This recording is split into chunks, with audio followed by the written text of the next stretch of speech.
ভক্তের ভগবান শ্রীকৃষ্ণ।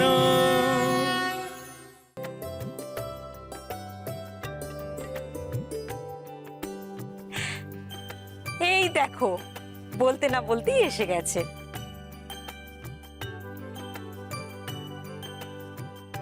আয় নন্দ। কি গো, গুরুদেব কি বললেন? গুরুদেব আমাদের গৃহে শ্রী বিষ্ণু যজ্ঞের নিদান দিয়েছেন।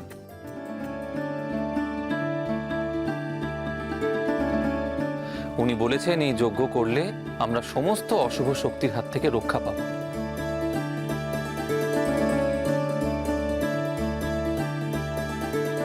তাই আগামীকাল পূর্ণিমাতে আমাদের গৃহে যজ্ঞের আয়োজন করতে বলেছেন উনি। ভাই, তাহলে তো বাড়িতে আর একটা উৎসব হবে। উৎসব হলেই আমার খুব আনন্দ হয়। কেন? বাড়ে উৎসব মানে তো অনেক খাওয়া দাওয়া। তুই শুধু খাবার কথাই ভাবিস, অন্য কিচ্ছু ভাবিস না। ভাবার জন্য তো তুই আছিস, তুই সবার কথা ভাববি, আমি খাবার কথা ভাববো।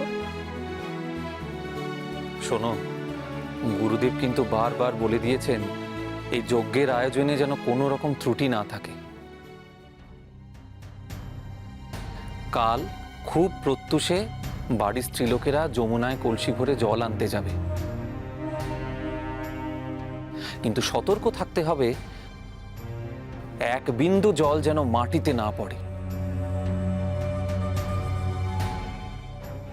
আর পুরুষরা জঙ্গলে যাবে যজ্ঞের কাঠ সংগ্রহ করে আনবে। বৌদিদি, কুবলয়া, নরনারায়ণের সেবার জন্য অন্নভোগ আর অন্যান্য খাদ্য সামগ্রী রন্ধনের দায়িত্ব কিন্তু তোমাদের ওপর।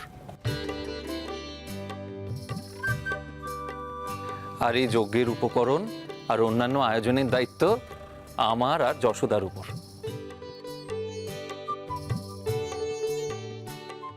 কি হলো? যাও যাও যাও, সবাই যাও, আয়োজন শুরু করে দাও। হ্যাঁ রে নন্দ, আমাকে কোনো কাজের দায়িত্ব দিলি না? মাতা, তুমি হলে গৃহকর্ত্রী,